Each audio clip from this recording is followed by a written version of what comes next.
시어머니가 며느리에게 30만 원 주며 한 충격적인 요구, 결국 남편이 췌장암 3기로 딸을 낳았다는 이유로 계속된 구박과 이혼 종용. 결국 집을 나간 며느리가 이혼 서류를 들고 돌아왔을 때 남편은 췌장암 3기로 병원에 있었습니다. 저는 그날을 평생 잊을 수가 없습니다. 시어머니가 주방으로 절 부르시더니 떨리는 손으로 봉투 하나를 내미셨죠. 이거 30만 원이야. 이걸로 수술하고 와. 제 뱃속엔 3개월 된 아이가 자라고 있었습니다. 처음엔 무슨 말씀인지 이해가 안 됐어요. 아니, 이해하고 싶지 않았던 것 같습니다. 제 귓가에 시어머니의 차가운 목소리가 칼날처럼 박혔죠. 우리 집안에 너같이 게으른 며느리는 필요 없어. 엄마 없이 자라서 그러는지 아는 것도 없고 개념이 없어. 아이도 필요 없고. 시어머니는 남편의 유산으로 홀로 아들을 키우신 분이었습니다. 그 고생을 저도 이해하고 지냈습니다. 아니, 고부 갈등 없이 잘 지내려고 노력했습니다. 정말 힘드셨겠죠. 하지만 그분이 겪은 고통을 왜 제가 고스란히 받아야 하는지는 아직도 모르겠습니다. 결혼 첫날부터 시작된 잔소리는 점점 심해졌습니다. 밥도 제대로 못하는 게 무슨 며느리냐. 엄마 없이 자라서 그러는지 제대로 할 줄 아는 거는 한 가지도 없어. 청소 하나 제대로 못하면서. 이런 말씀을 망설이지 않고 하셨던 일상 대화의 이야기를 듣지 않고 분가를 하고 따로 살게 됐을 때 저는 드디어 숨을 쉴 수 있을 거라 생각했죠. 하지만 착각이었습니다. 시어머니는 매일같이 찾아오셨어요. 아침 7시 문을 두드리는 소리에 잠을 깨고 저녁 9시가 넘어서야 돌아가시곤 했습니다. 마치 감시자처럼 저의 일거수일투족을 지켜보셨죠. 너 같은 년이 우리 아들하고 살 자격이 있다고 생각해? 그 말을 들을 때마다 제 가슴은 돌덩이처럼 무거워졌습니다. 남편은요? 남편은 그저 침묵했죠. 저희 남편은 정말 마마보이였으니까요. 어머니와 아내 사이에서 아무 말도 하지 못한 채 하루는 입덧이 심해서 화장실을 들락거리던 어느 날이었습니다. 시어머니가 주방으로 절 부르셨어요. 며느리야, 이리 와봐. 뭔가 불길한 예감이 들었지만 저는 순순히 따라갔습니다. 시어머니는 낡은 봉투를 하나 꺼내 흰 봉투를 테이블 위로 올려놓으셨습니다. 30만 원이야. 이걸로 병원 가서 수술하고 와. 제 귀를 의심했습니다. 어머니, 무슨 말씀이세요? 너도 알잖아. 너 같은 며느리한테서 태어난 아이가 뭐가 되겠어? 지금이라도 깨끗이 정리하고 이혼해. 우리 아들은 더 좋은 여자 만나야 해. 그 순간 제 다리에 힘이 풀렸습니다. 뱃속의 아이가 꿈틀거리는 게 느껴졌어요. 마치 엄마 나 여기 있어라고 말하는 것처럼. 어머니, 이건 살인이에요. 살인? 겨우 3개월밖에 안 된 걸 가지고 무슨. 시어머니의 차가운 눈빛이 아직도 생생합니다. 그날 밤 저는 화장실에서 한참을 울었습니다. 남편에게 말했지만 돌아온 건 한숨뿐이었죠. 엄마가 좀 심하긴 해도 당신이 참아줘. 시간이 지나면 나아질 거야. 시간이 지나면 나아진다고요? 제 아이를 지우라는 시어머니가요? 그 30만 원은 찢어서 버렸죠.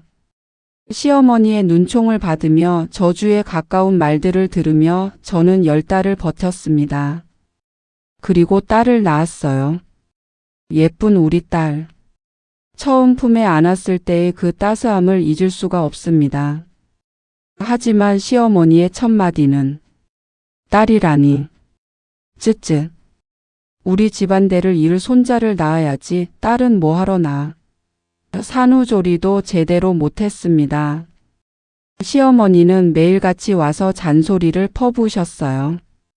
방에서 모유를 먹이고 있으면 분유 먹이라는데 왜 모유를 먹이냐고 방에서 무슨 꿍꿍이를 하려고 하냐고 분유 먹이면 물려놓고 집안일 하며 돌볼 수 있지 않냐는 이런 말씀을 하십니다.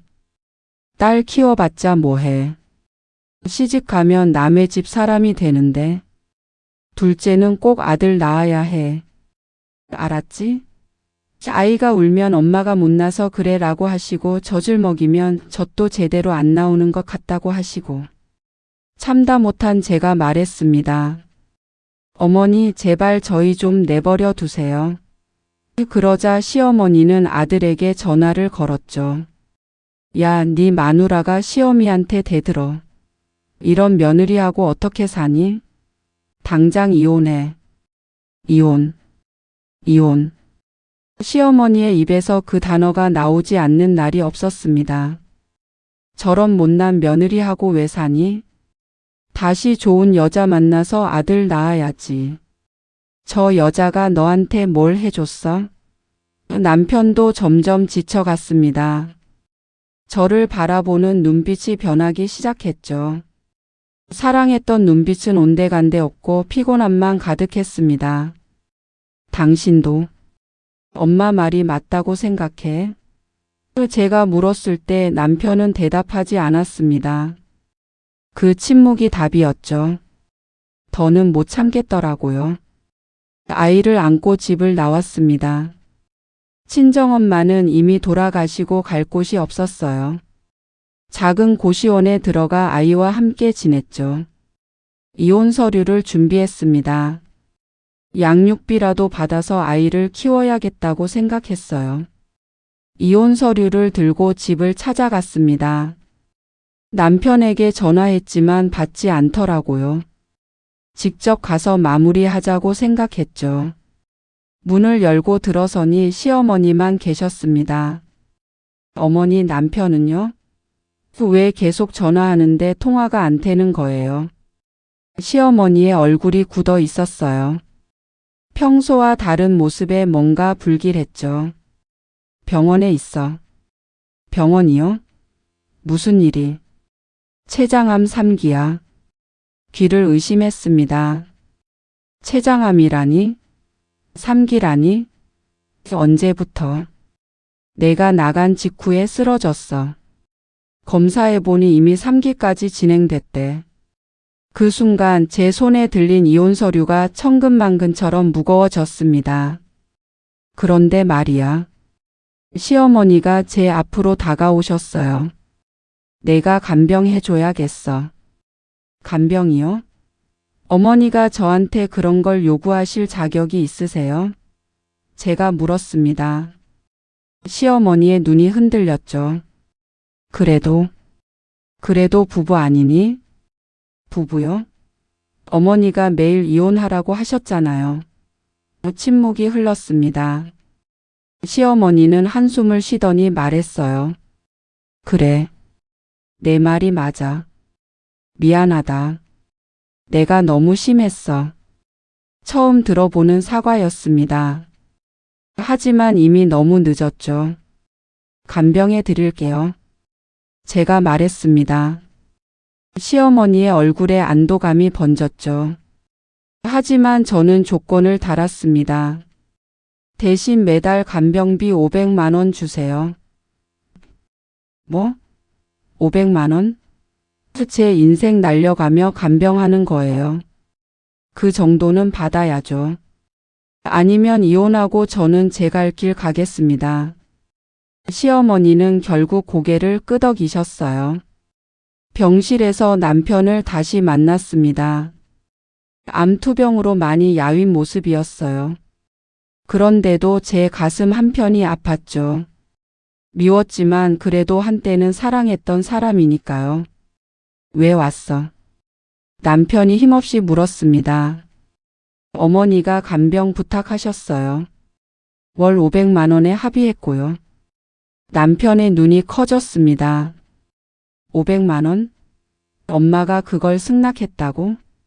네. 제가 조건을 건 거예요. 묘한 침묵이 흘렀습니다. 저는 비즈니스 라이크하게 간병을 시작했죠. 감정을 죽이고 그저 일처럼. 어느 날 잠시 화장실에 다녀오는 사이였습니다. 돌아와 보니 남편이 침대 보조 테이블 옆에 있던 제 지갑을 보고 있었습니다. 정확히는 제 지갑을 보고 있었죠. 뭐 하는 거예요? 제가 물었지만 남편의 얼굴은 이미 분노로 일그러져 있었습니다. 이게 뭐야? 이 사진. 남편이 들고 있던 건 제 지갑 속 사진이었습니다. 어떤 남자와 다정하게 찍은 사진. 그게 왜 남의 지갑을? 남의 지갑? 우린 아직 부부야. 남편이 소리쳤습니다. 병실에 긴장감이 흘렀죠. 설명해봐. 이 남자는 누구야? 저는 한숨을 쉬었습니다. 설명해야 할까요? 이 상황에서? 당신이 알 필요 없어요. 뭐? 내가 알 필요 없다고? 그때 시어머니가 들어오셨습니다. 상황을 파악한 시어머니의 눈이 번뜩였죠. 그것 봐. 내가 뭘 했어. 이런 여자라니까. 시어머니가 사진을 낚아채 보시더니 소리를 질렀어요. 당장 이혼해. 지금 당장. 저는 차갑게 웃었습니다. 이혼이요? 좋아요. 하지만 저는 남편을 바라봤습니다. 당신이 죽으면 재산이 다 제 거잖아요. 법적으로 배우자니까. 왜 제가 지금 이혼을 해요? 시어머니의 얼굴이 하얗게 질렸습니다. 너 설마 재산 때문에?